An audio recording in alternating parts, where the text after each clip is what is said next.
consistency really just kind of comes down to, when I'm kind of doing my thing and get the opportunity to work with amazing people, I'm like, you know what? I really need to share this content. So I just want to say thank you so much. Hey, if you're watching this on the YouTube, on the Facebook, go ahead and comment below. Just say hi. Just give me a little thumbs up or something like that, just to let me know you're there. Just to let just to say hi, just to maybe express appreciation or whatever. And by the way, I got to tell you, it's Friday and it's Barbie Day.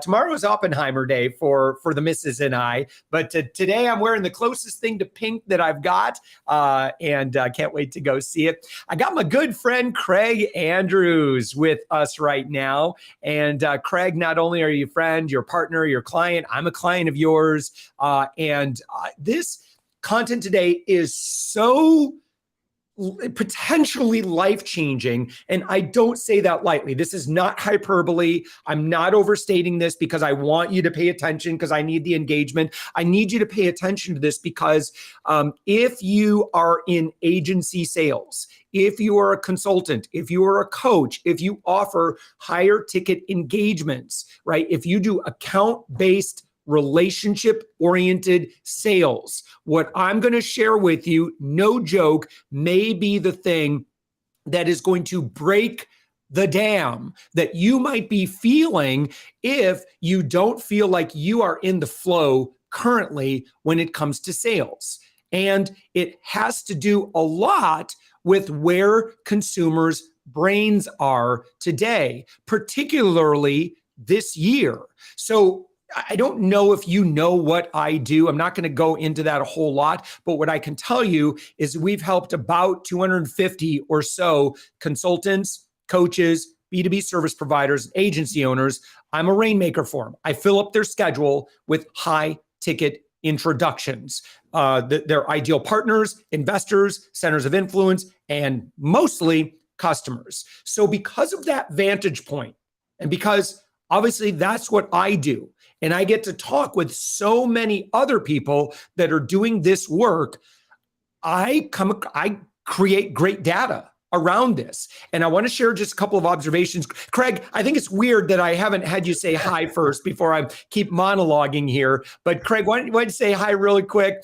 Your website is allies, the number 4, me, and you're going to be doing a lot of talking here, but I want to do some table setting first before we get into you. And again, by the way, to our friend that's watching this, don't take what I'm about to share with you lightly. This is some really solid observational data. I would say it's fairly objective because of the number of people. And Craig, I know that this is something that you specialize too in. Buyer behavior for bigger ticket stuff. But Craig, I'll let you just kind of give a brief intro, and then I'll start monologuing just a little bit more, and then we're going to have a little bit more of a discussion, which is appropriate for this Friday. Well, Josh, thanks for having me today. I've been looking forward to this all week. And, I was a little bit sick earlier in the week, and I was like, I got to get better. I got to get better so I can be on this. And Josh, it's been such a delight getting to know you over the last few months, and especially meeting you in person or in Orlando.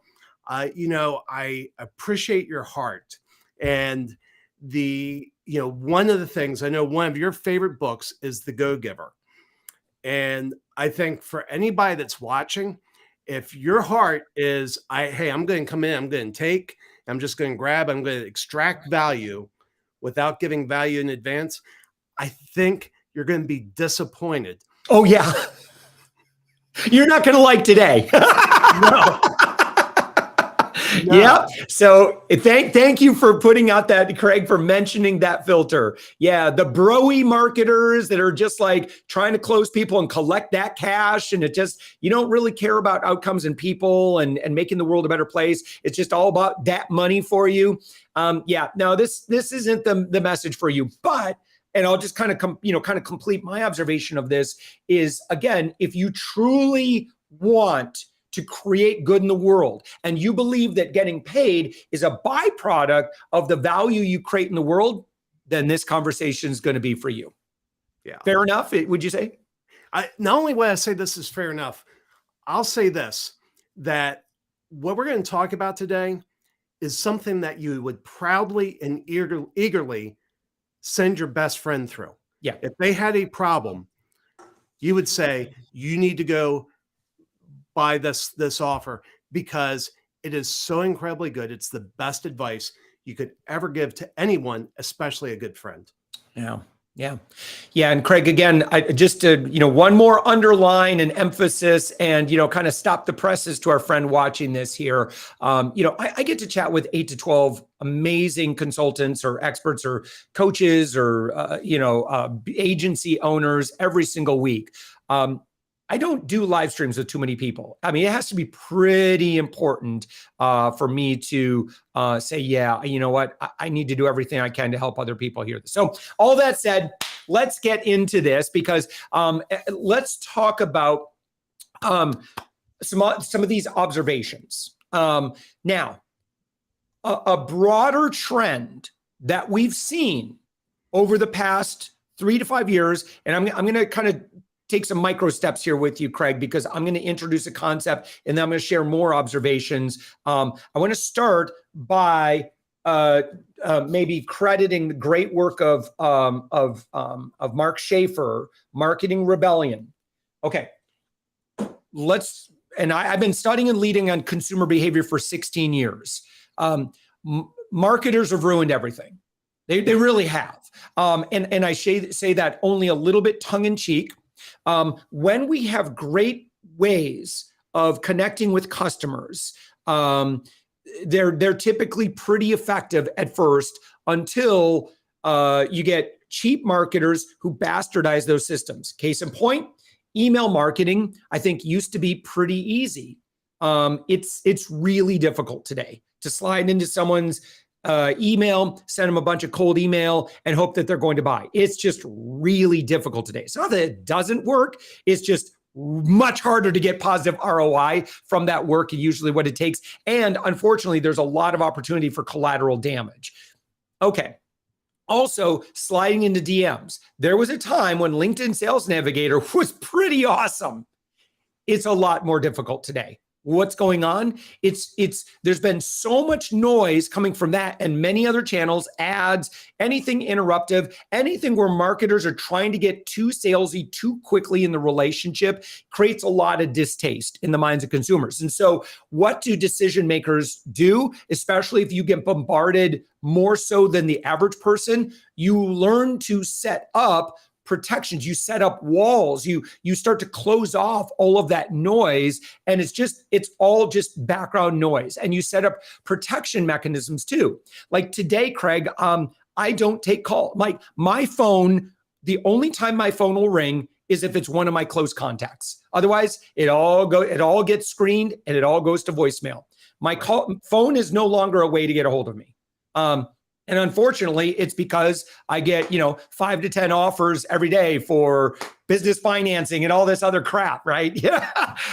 So we have to keep shifting, right? And so if you are a relationship oriented, you sell in a consultative fashion, I'm going to tell you right now, there's good news. And the good news is that you can always slide toward the direction of higher touch and more authentic relationship. Now, some people don't like that because it sounds like it's not easy, automatic, sit on your toilet, sip gin, and collect easy paycheck money without having to do anything, which a lot of gurus sell that message. They've also ruined a lot of great potential business owners because of bad practices. So another book, Craig, and we'll reference this, is The Go-Giver by Bob Burg. I'm a huge fan. If you can be generous in a way that the slimy, shady, scammy marketers are not willing to do, you can win. And here's the good news. They're not going to do it, or if they try to do it, they're going to do it very poorly. So that's, I believe, always a safe place to be for folks in that arena. So a couple of observations on that. Oh, Craig, before I get going on maybe observations over the 6 months, any thoughts on what I just shared? I just want to do some table setting here before we talk about what action you need to take today. Yeah, no, I think you really nailed it. And unfortunately, marketers, and I say this as a marketer, we take good things and we ruin them. And because we overuse them, we ever apply them, what we do is we put it on scale, and all of a sudden what used to be unique and surprising is now standard. It's cliche, and it doesn't resonate. And I'm sure you're about to go into this. The thing that hit me when you were talking, there are people who haven't experienced a down career in their economy. If you entered the workforce after 2010, you've never seen an economy like this. No. And I would say, I don't think I've ever seen an economy like this. This one has some unique twists and turns. Yeah. And especially on the high ticket space, we're seeing it slow things down. People are getting more cautious. They're thinking a whole lot more about what they're doing before they sign that big commitment. Yeah. Yeah. So here's a couple of things that we've seen now that again, I've been able to chat with many consultants that we work with. Here's a couple of things that I've seen personally, and I hear quite a bit. Beginning, I'd say around the end of last year, and particularly the early part of this year, you had a lot of instability, I'd say, in the job market, where you're seeing some big tech layoffs, a lot of nervousness about a potential crash. Now, that really hasn't come to fruition, knock on wood, and it sounds like, I think we may have stabilized many aspects of that. I'm not an economist, so I feel a little bit out of my depth to talk more so about that. But what I can say is there seems to have been a lot of nervousness around that time. Then you add to it some disruptive technology that's coming, which I think is a good thing.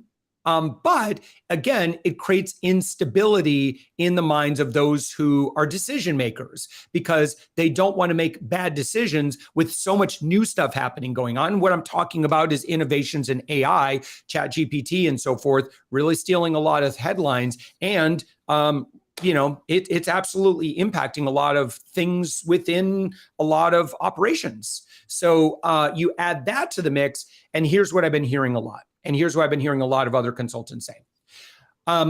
Conversion rates dip down a little bit overall, but more so what they're hearing more than anything is, and give me a like or comment below if you have heard this. That sounds great. I love your product. I love your service. I love your offer.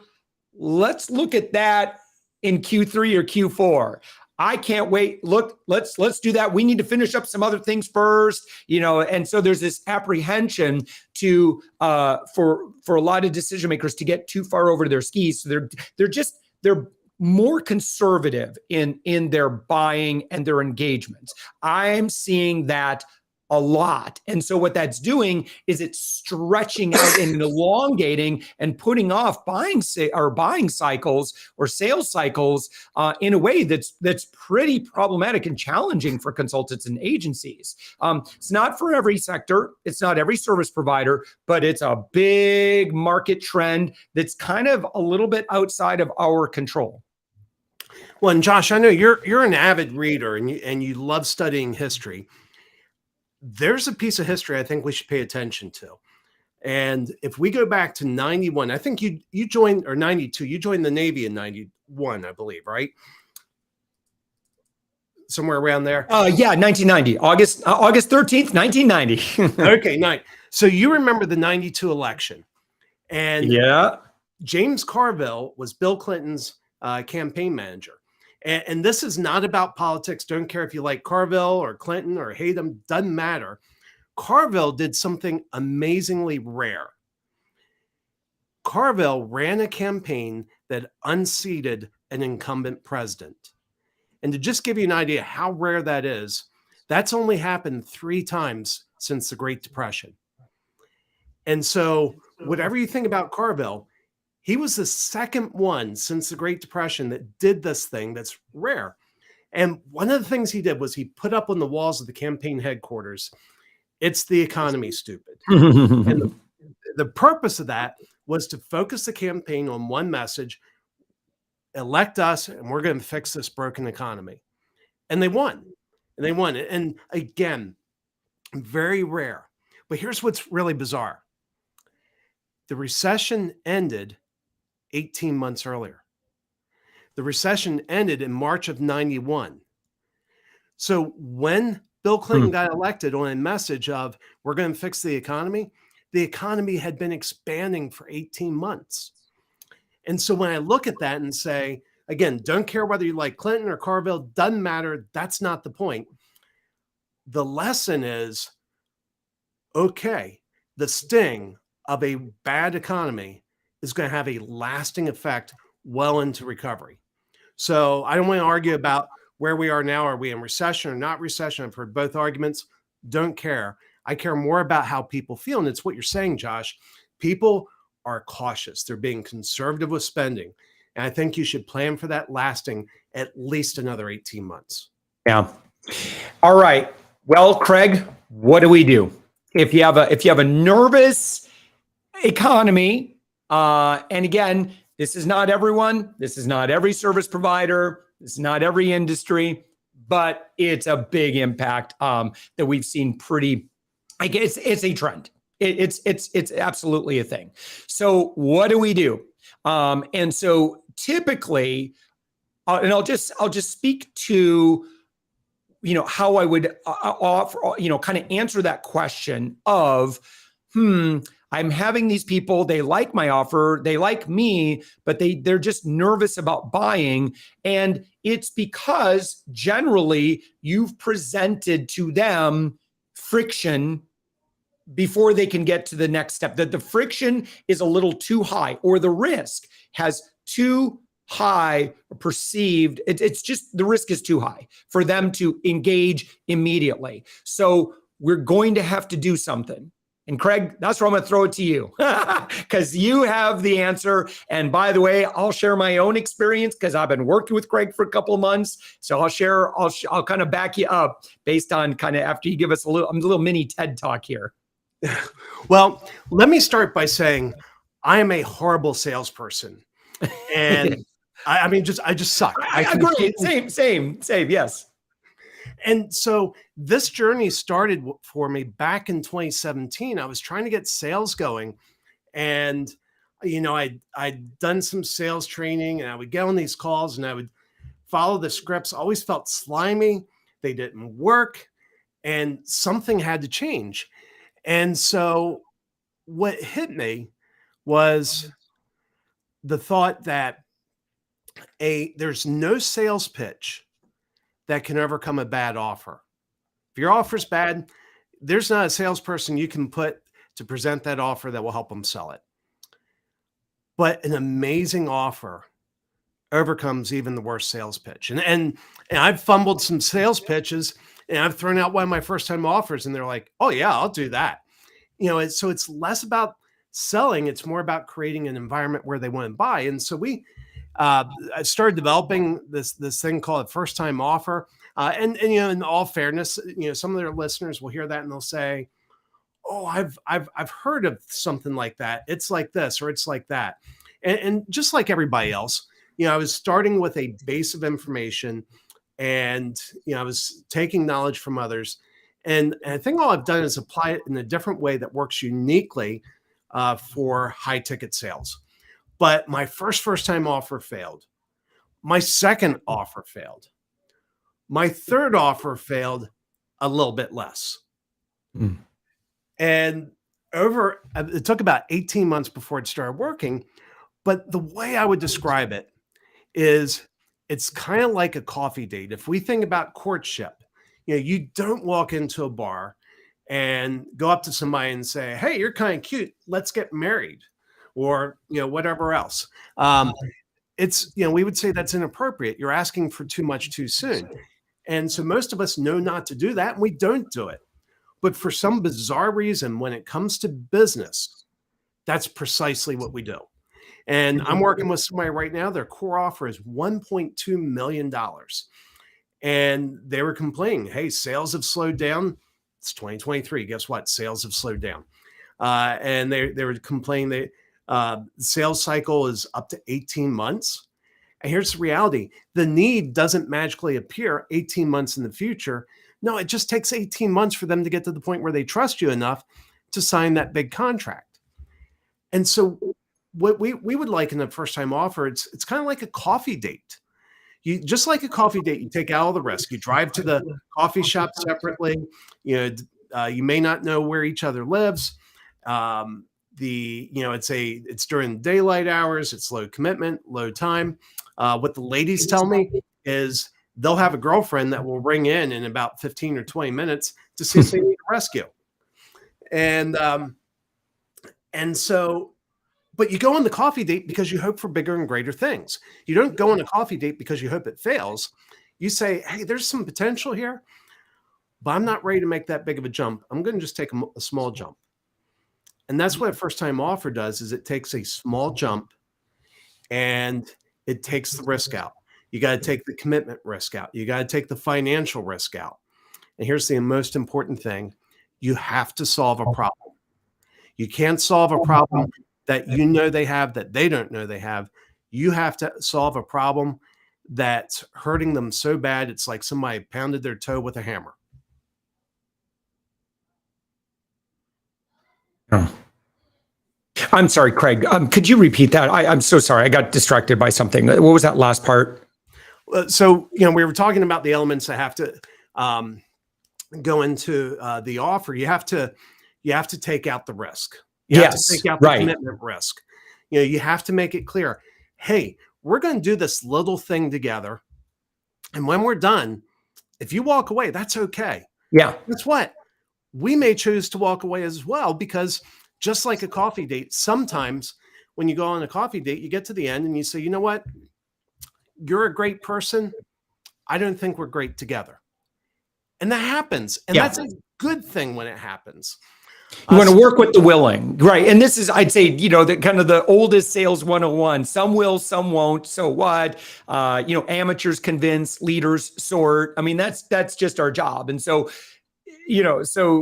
getting hung up and feeling like it's our job to convince the world, it's not. It is not your job to do that. Yeah. Yeah. And the other thing is you want to take out the financial risk, especially in 2023. Yes. Yeah. You got to take out. And so we price these things stupidly cheap, that if it has to be an impulse purchase. It doesn't, if they have to ask permission to anybody to spend the money, you've priced it too high. Mm-hmm. And the last thing is, it has to fix a pain that they are feeling, not a pain you hope they feel or a pain they have that they don't know they have.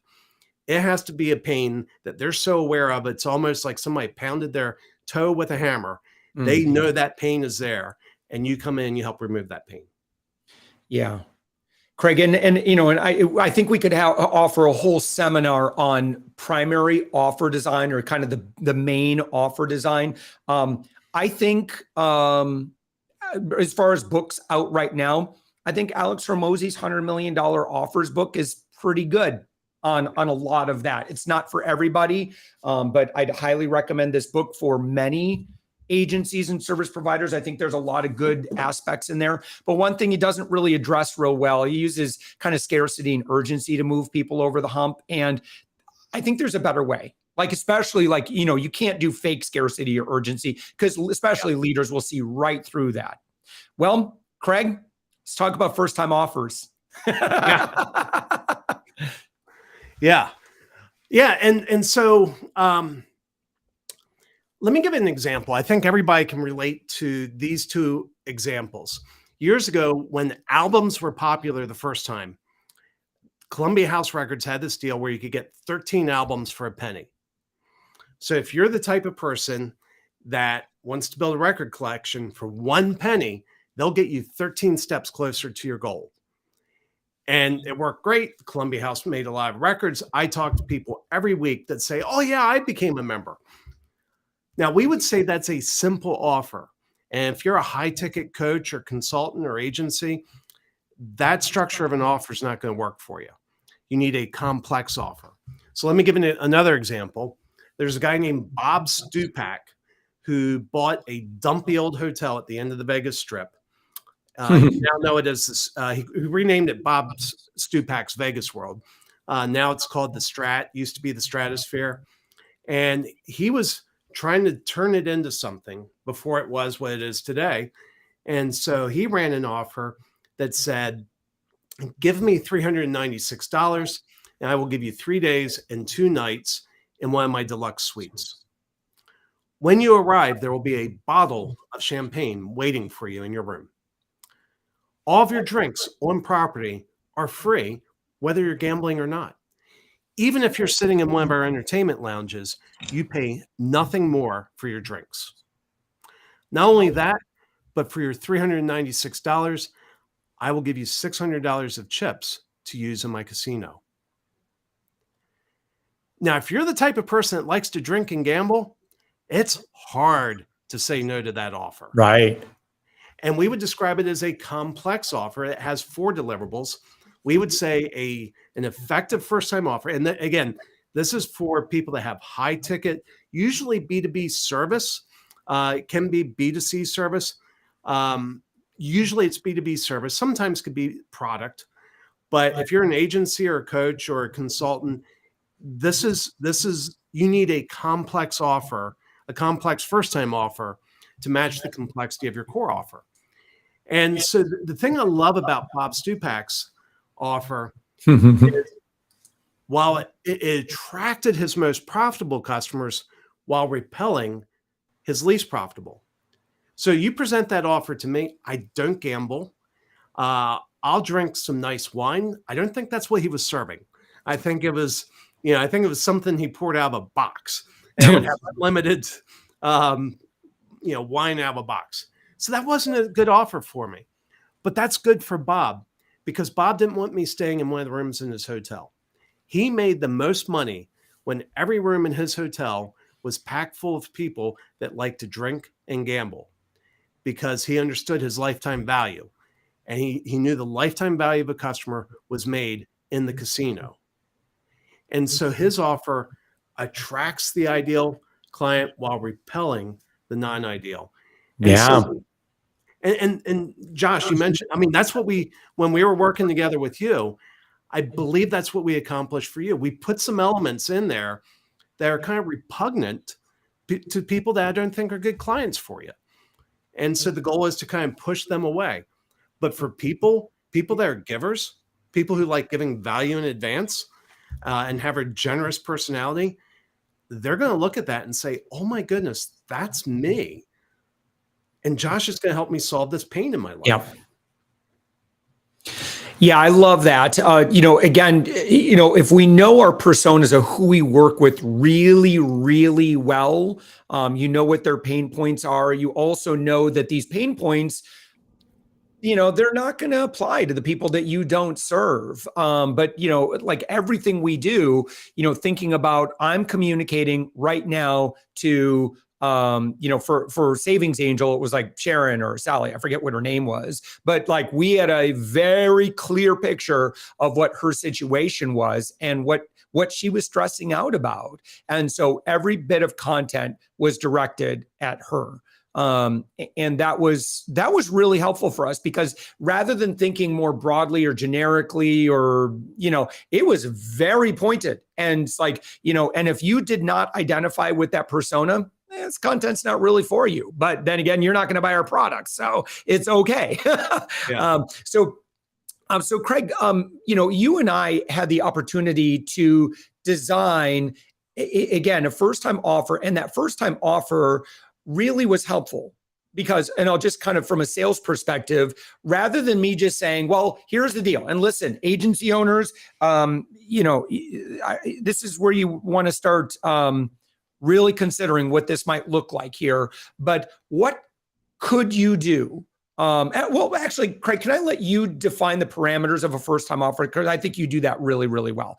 Sure. All I can say is that we came up with one. I'll share what we came up with after, Craig, you kind of set the construction of what that is. And by the way, I'm going to put a link on the page for those who have been watching us or, again, watching this after the fact. Go to this link right here. I'm going to put this afterwards. I'll comment below and I'll add this link, allies, 4, me.com/up my influence. And if you do that, you'll get this stuff for free. And I'll share what that is, but I just want you to, if you're chomping at the bit or whatever, we'll talk about this a little bit later, but this is the link I'm about to share just in case you're like, no, I'm already convinced. I like what these guys are talking about. What's next? we'll be describing that, but just in case you're looking for something to do, here you go. All right, Craig. Yeah, and just for clarification, they're getting some resources for free. Yes. Offer for free. Yeah. I didn't want to go too much into it, but yeah, you're going to get some good stuff. Really good stuff. And again, I could just say personally, potentially life-changing. Yeah. All right, Craig, how do we design a first-time offer? I mean, we kind of talked about like, how to construct it so that it's a filter, and that's really critical to this, but what goes in it? All right. So a few things. One, it has to be an impulse purchase. That means the coins in the cushion in the couch, the money in the wallet, or the B2B equivalent of that. If they have to ask permission of anybody, you've priced it too high. It needs to be an amount of money that they can spend and nobody will ever hold them accountable for it. So that's the first thing. The second is it has to deliver a disproportionate amount of value to price. And we usually aim for 10x. So if we're charging $500, we want to have $5,000 of value in the offer. Legitimate value, not this stupid value stack that your mother said, oh, I really like your blah, blah, blah. That's worth so much money. No, I mean, legitimate street value. If you went off and tried to procure this elsewhere, it would add up to 10x the price of what you're charging.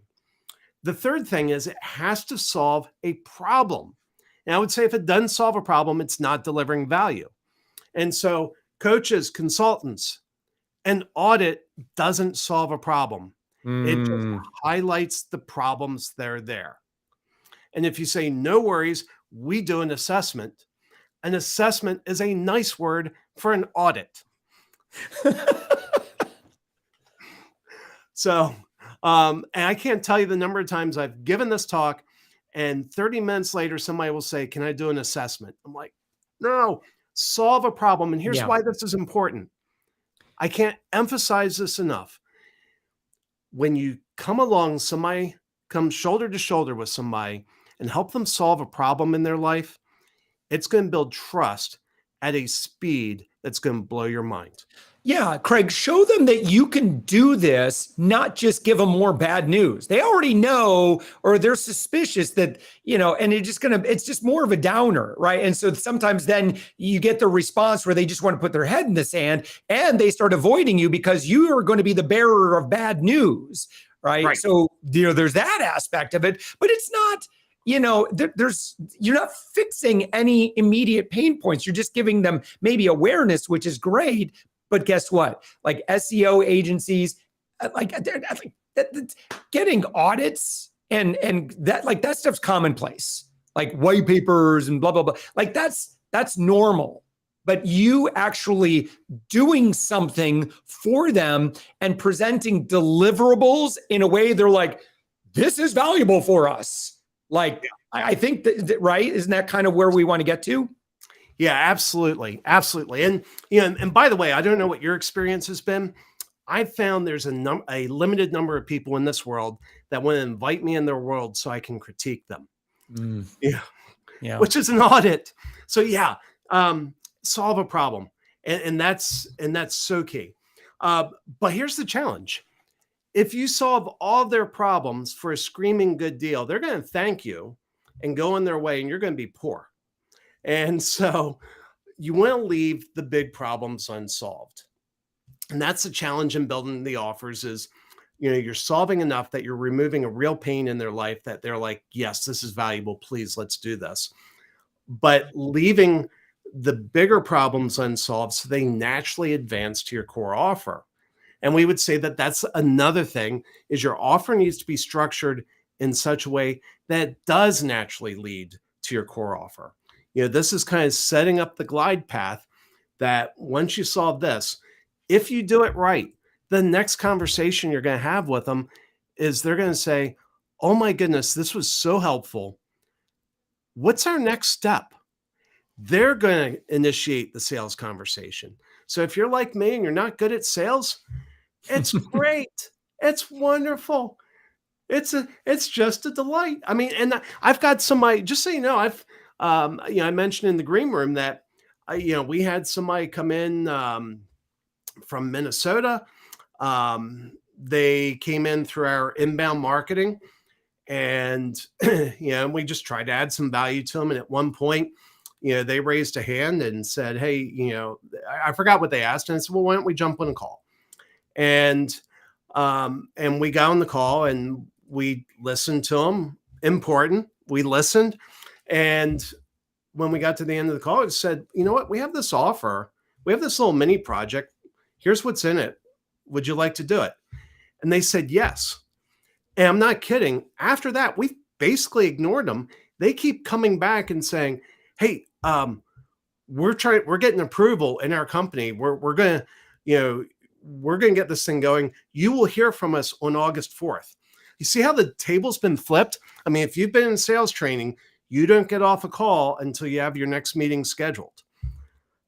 And by delivering this much value, they're chasing me down. And I don't mean that in a desperate way. We've demonstrated through our little mini project, our first time offer, that we can remove pain from their life. And so the sale is done. They're now doing whatever they have to do internally, get all the boxes checked. And it's wonderful. So those are a few things. Let me throw out a couple other things that are also important. We discovered this over time. And we've been working on these for like 5 years, just really dialing them in. Once we sort of started getting them working, one of the things we discovered is they have to have a minimum of 3 and a maximum of 5 deliverables. And those 3 to 5 deliverables should represent 3 to 5 milestones that move them 3 to 5 steps closer from where they are to where they want to be. Less than 3 is underwhelming. More than 5 is so overwhelming, it makes it hard for them to make a decision. And when you do that, there's a natural value stacking. You don't have to do this gimmicky stuff where you say, well, this is worth this much. They start doing the calculation in their head and they figure it out. They know it's valuable.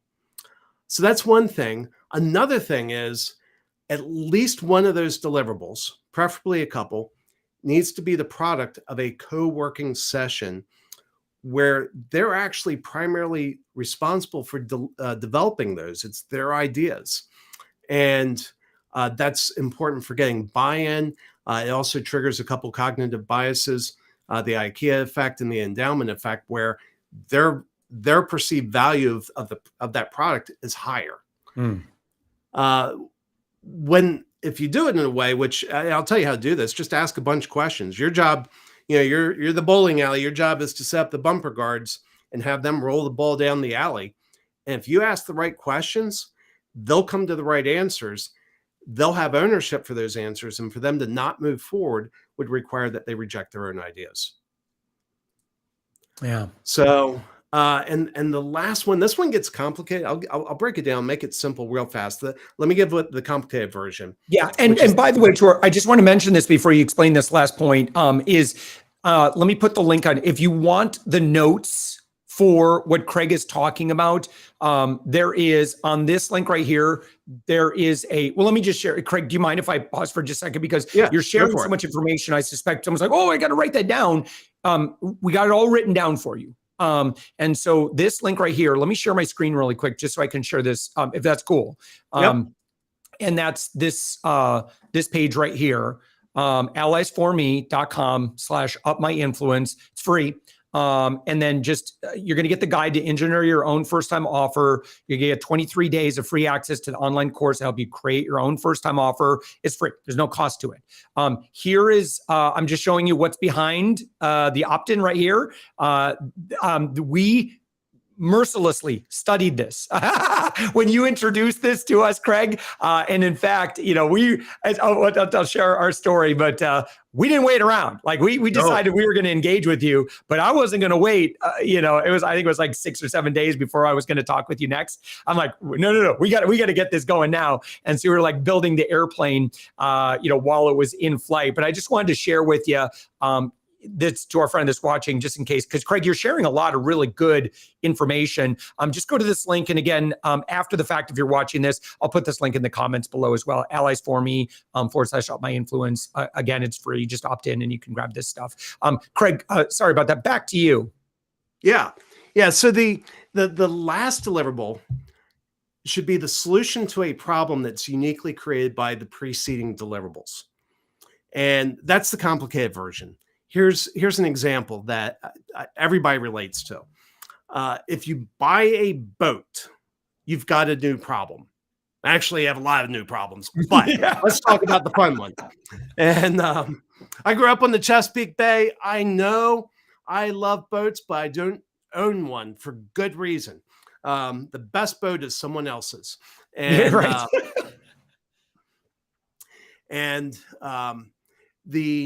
but if you buy a boat, you have a new problem. You need a place to dock the boat. So if I sold boats and somebody came onto my boatyard and said, Craig, I want to buy a boat, I would say, we're going to help you find the perfect boat for you. But once you do, once we select that, you're going to have a new problem. You're going to need to know where to dock it. Well, guess what? We have relationships with all the marinas and all the yacht clubs in the area. We know their pricing. We'll help you find the right one for you. As a matter of fact, if you want, we will deliver your boat to your slip. So all you have to do is grab your family, grab your cooler, grab your picnic basket, and walk onto your boat and have an amazing day. What we're doing is we're shifting their mindset to post-purchase. We've moved them into a mindset where they're visualizing what life is like after they engage with you, and it feels good. And they know that they're not going to have to face these new challenges alone, that you're going to help them go through these new challenges. And it is so powerful in moving people forward. And so those are kind of the ingredients, and we put those in the guide. What I've found is, even though we put that out, it's interesting. It's apparently it's a little bit harder to implement than it seems. Yeah, no, you want to be thoughtful. Like, you could take a stab at this. This is why I recommend kind of opting in for the whole time, and then Craig grabbing some time with you, because you can guess at this, and we did. When we took a stab at it, and it was not the appropriate offer. It was just, we didn't get it quite right. Do you mind if Craig, would now be a good time to kind of share like our experience, and I can share kind of what we came up with for our offer? Is that cool? No, I think it'd be great. And by the way, I mean, I'll tell you, if you want to make me happy, watching somebody say, this is great, I can't wait to start, I'm starting now. Yeah, right. So when we were that enthusiastic, because as soon as I'm like, my brain instantly, I was like, yep, that makes logical sense. Like, I've done this thousands of times. So I'm pretty sensitive, but I didn't quite know what that right solution was, right? And this, I can tell you today, our data, it's a game changer, like huge. And I'll share some of our stats here after I kind of share with you kind of the whole story of this. But Craig, thank you. Yes, no, we were very enthusiastic. In fact, I think I got off our podcast interview, which is how we got connected. I was interviewing as a guest on our podcast. And as soon as I got done with that episode, I pinged Elisa, our COO, and I'm like, you need to watch this episode. We're doing this. I don't even know how he does I don't even know what his offer is. I don't know, but we are absolutely going to do this. And in fact, let's start implementing, because we actually got some good data, and we learned, what was good, and we learned what was not great. So it was helpful, because then we brought that to our conversation with you. And you're like, oh, that is valuable to know. Yep, absolutely. So do you want me to kind of share? So we did our thing, Craig. You and I kind of worked on our first time offer, and we ended up doing we did a deep dive. I mean, I really wanted to have good objective data and not just guess at it. So let me share with you what we came up with, and then after I kind of share with you what our first time offer is, I'll share with you how well it worked. So here is, let me go back to sharing my screen. So I'm going to put, as well, let me put the link for ours in case you just want to see what we came up with for Up My Influence. Here's our first time offer, right? And and again, this is generally for people, if you don't know what I do, this is going to be a little weird because you don't really understand the value of doing what we do. But you're welcome to take a look at this. And the URL I put on the screen here, go.upmyinfluence.com/fast start. All right. And we've created what we call our podcast leader. Our podcast leader is our core program. We were concierge level. It's not terribly inexpensive. It's not ridiculously inexpensive. It's about $3,000 a month. And by the way, it's expensive for some people and it's ridiculously cheap for others. But we did need something for folks to say who said, hey, this sounds really great. Ooh, $3,000 a month? Well, that's a little bit of a commitment. I think for most everybody, recognizing that there's, I'm going to take my moving Josh, scroll down a little bit so it's not so confusing. But this was absolutely the secret sauce. I went from closing maybe about 25, 28% of our core big ticket offer to now closing close to 70%. So we nearly tripled our conversion rate overall.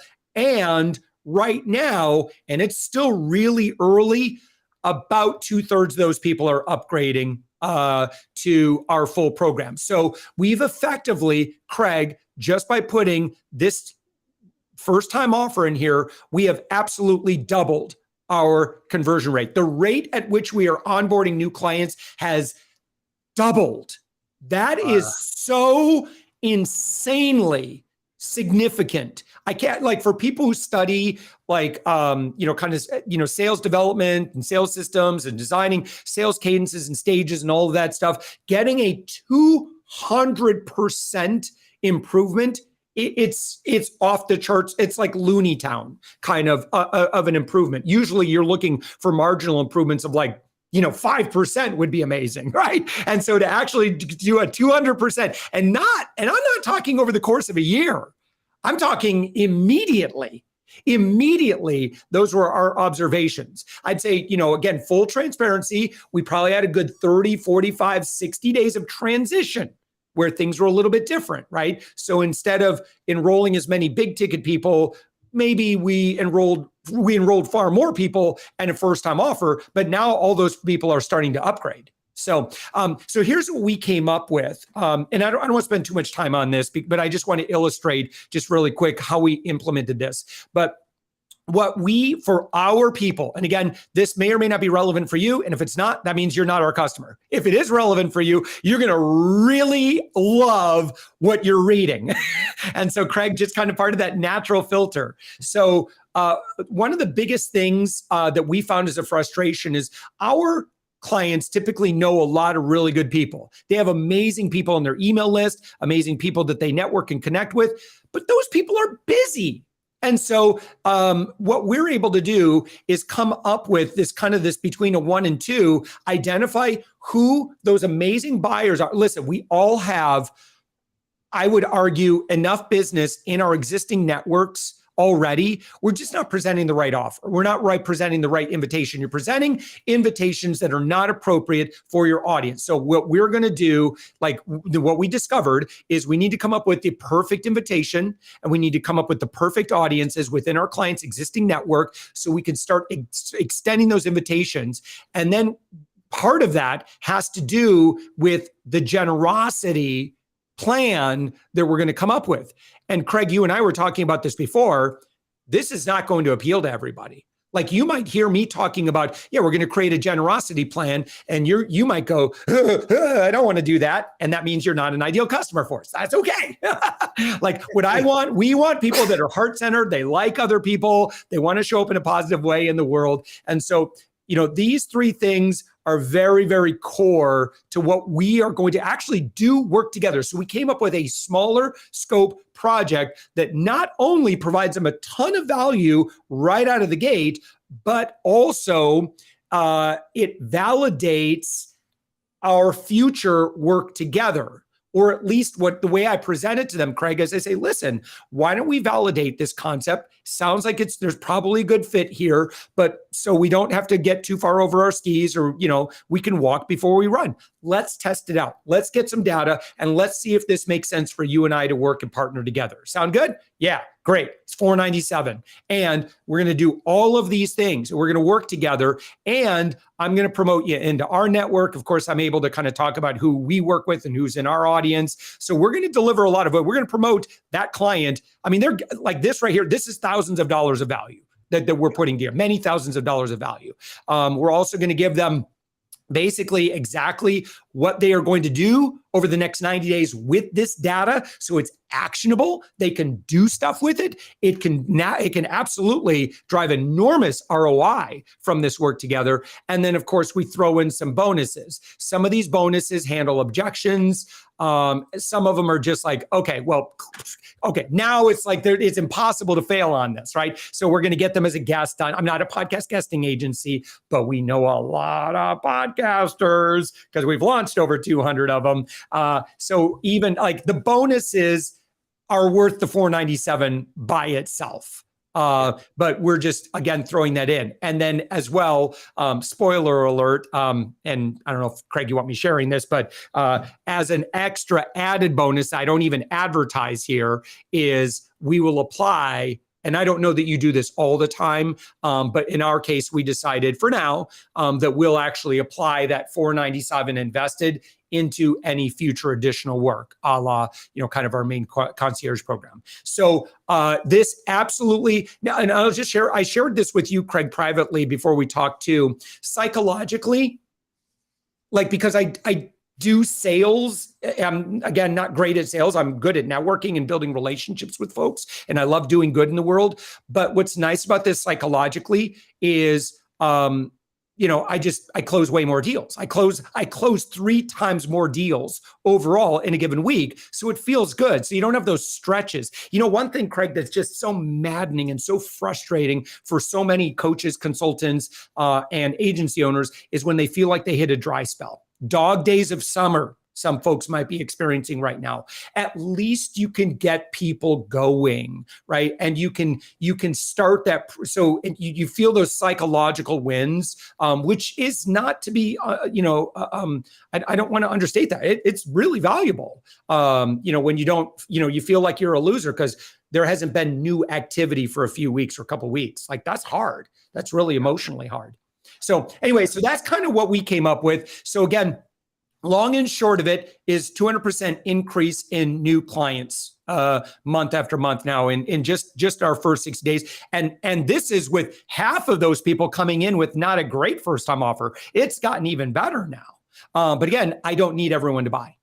To the fact that we have 2/3 of people buying, that's amazing. I don't need it to be that high, but it is, and that's cool. Yeah. Well, and one of the things you talked about was your generosity plan, and that's there as a filter. People who aren't naturally generous, guess what? I don't think they're going to work in podcasting. I'm new to the podcasting world, and I remember you let me talk to one of your clients when we were doing the pre-work, and it was funny. And this is so common. He was like, I don't know. He said, Craig, I don't know if this is useful to you. I'm just different, and probably most of Josh's clients aren't like this. And I said, you seem like a very generous person. He said, oh yeah, absolutely. I said, would you say that to be successful in podcasting, you have to be generous? He's like, oh, absolutely. And so here's the bad news. If you're not a generous person, don't fool around with these first-time offers. You're going to hate them. You're because you are leading with generosity. You're delivering 10x the value. And I've had people tell me this. By the way, accountants hate these. The accountants just absolutely hate these things. They like them when they receive them, but they don't like giving them because all they see is loss. And they're like, well, wait a minute. I'm leaving. And these are word for word what I've been told. I'm leaving so much value on the table. I'm like, no, you're giving value in advance. And if you study, Dr. Robert Cialdini, one of the things he talks about is reciprocity. We have this little mechanism in our brain that's constantly trying to balance the scales. And when you give generously in advance, you're unbalancing the scales in the favor of the person you're working with. Now, some people will take advantage of you. and they'll say thank you and they'll go on their merry way. Celebrate them moving on. You know, if you're in retail, I forgot the term, is it breakage or something? They have a fixed amount of loss that's built into their business model. They know people are going to come in, and that's there. Well, that's in the first time offer. There's some people that are going to come in, take advantage, and they're going to go on their merry way. If you have a good filter, if it's designed right, somebody who doesn't want to be generous is going to, for your offer, they're going to look at it and they're like, no, I don't want to do this, which is great. They're not good. You're not good for them. They're not good for you. It's better that you figure that out sooner than later. Yes. Yeah. No, it's, there's nothing more frustrating than spending a lot of time with the wrong client. So you don't want your team doing that. You don't want to expend the budget on that. Be nice to everybody, serve everybody. But again, even like when you spend time with Bob Berg, Bob's pretty, he's got filters in place. Based on what's going on, and he kind of wants to figure out, what level of generosity to come in at.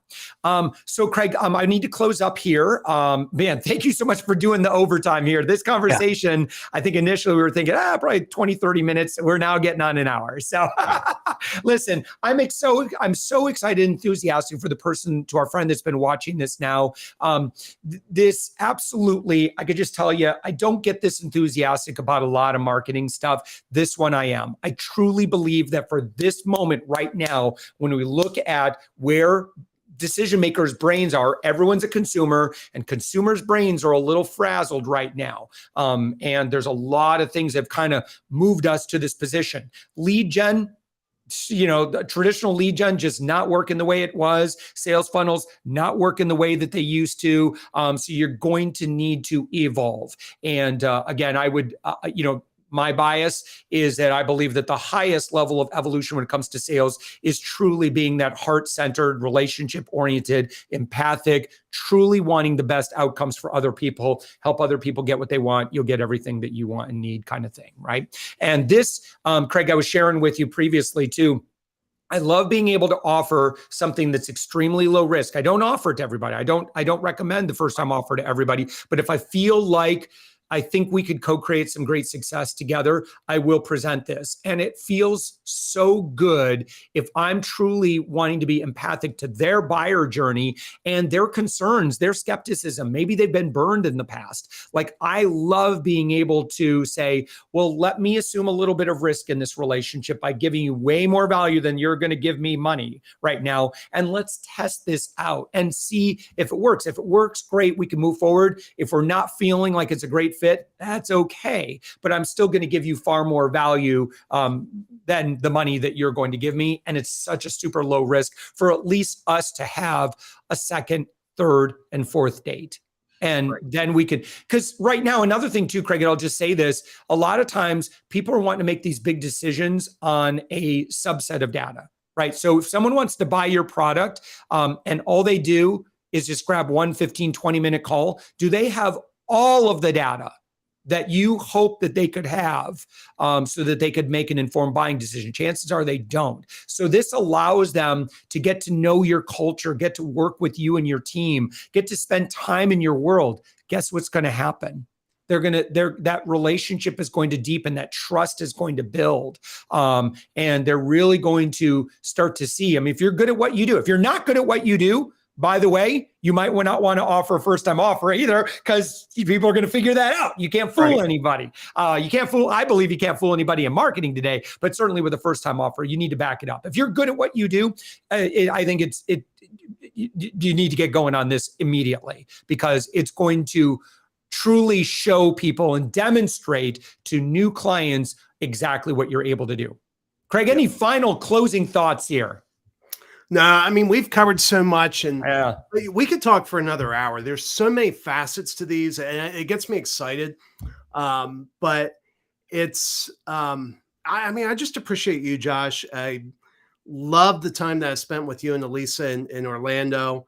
I think you do well, and we talked about this, and we played a little video. We won't go into the details of how you transformed the life of somebody in a significant way. And it's such a delight to be associated with people who make the world better. Yeah. Craig, I appreciate you. Thank you to our friend that's watching. By the way, thank you for any little like, heart, comment. I saw a bunch of those come in. And so I'll go and comment and give y'all a thank you personally afterwards. I just really appreciate the acknowledgement. I hope that this provides value. Craig and I both have good, successful companies, but we're always looking to connect with the right folks and do the right good in the world. Again, if you want the free guide, which is fantastic. I'll just share this one last time here. The link is on the website, but it's allies, the number 4, me, .com/upmyinfluence, and that will give you this stuff for free, so you don't have to pay for it. But you just punch in your information, click download now, and then you'll get the kind of the description where it's going to break down the elements of a first-time offer. But then you're also going to get a video series here that's going to step you through 10 days to your first-time offer. And then Craig, they'll have the opportunity then to connect with you, I would assume, and have a conversation to figure out, kind of what's next in that relationship with you. Listen, we did Craig's full program, and I am so grateful we did, not just for me, but for my team. Having Elisa there, truly life-changing. You completely changed the trajectory of our 2023. So Craig, I just want to, again, express my gratitude to you and, just appreciate the work that we've done together. And again, your service today and helping, inspire some great activity. I just have such a great heart. I have a heart for, those consultants, coaches, agency owners that have that up and down, that have that pressure to like, oh my gosh, where's my next business going to come from? That have that up and down on the cash flow. And I truly believe that for many people watching this, this is a great thing for you to look into seriously. Yeah. No, it's been great. Thanks, Josh. All right. Again, have a wonderful weekend, everybody. I appreciate